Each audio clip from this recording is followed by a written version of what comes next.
Supply and demand ऐसे की levels हैं जहां से प्राइस जब भी टैप होता है वहां से काफी एक्सप्लोसिव मूव होता है उस ट्रेंड के डायरेक्शन में। बट जरूरी नहीं है कि हर बार ट्रेंड के डायरेक्शन में ही ट्रेड किया जाए और हर बार मार्केट आपको अपॉर्चुनिटी भी नहीं देता है इन दोनों पीवाई को टैप करने के बाद कि वो डायरेक्शन में ही जाए उसका। कई बार ये सारे जोन फेल हो जाते हैं और या तो आपकी स्टॉप लॉस हिट हो जाएंगे, आप डायरेक्टली ब्लाइंडली वहां एंट्री लेते हो तो, या फिर आपको पता ही नहीं है कि यहाँ पे इस जोन को किस तरीके से ट्रेड करते हैं जब ये फेल होगा। क्या होता है कि यहाँ पे जब भी supply and demand zone fail होते हैं तो वहां पे एक अच्छी स्कैल्पिंग अपॉर्चुनिटी मिलती है जिसके बाद आपको काफी क्विक मूव देखने को मिलेगा। आज हम लोग यही सेटअप डिस्कस करने वाले हैं कि सप्लाई एंड डिमांड जोन के फेलियर पे किस तरीके से हम लोग ट्रेड्स प्लान कर सकते हैं।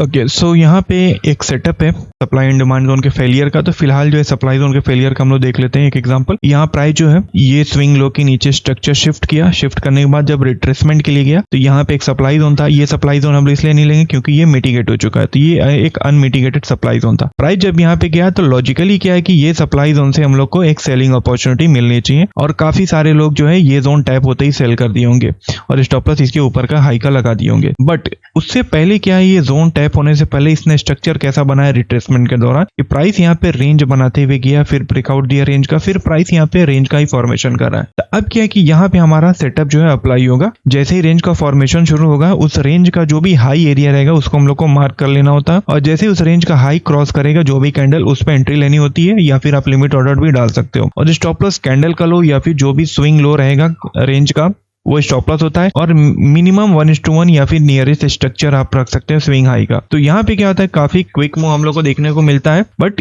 इसमें क्या है कि आपको हमेशा ये चीज ऑब्जर्व करना है कि जब प्राइस सप्लाई जोन के पास जाए या फिर डिमांड जोन के पास जाए तो उससे पहले ऑलरेडी रेंज का फॉर्मेशन करते हुए जाना चाहिए। अगर डायरेक्टली ऐसे जाके प्राइस टाइप कर रहा है तो वहां से फिर आपको सेल ही करना है, ट्रेंड के डायरेक्शन ही में जाना है, बाई ही करना है, ट्रेंड के डायरेक्शन ही में जाना है। बट अगर रेंज बनाते हुए जा रहा है इसका मतलब क्या है कि ये जो सप्लाई जोन है, ये जो डिमांड जोन है वो कंप्लीटली फेल होने वाला है और वहां पे क्या है कि आपको एक अच्छी स्कैल्पिंग अपॉर्चुनिटी मिलने वाली है।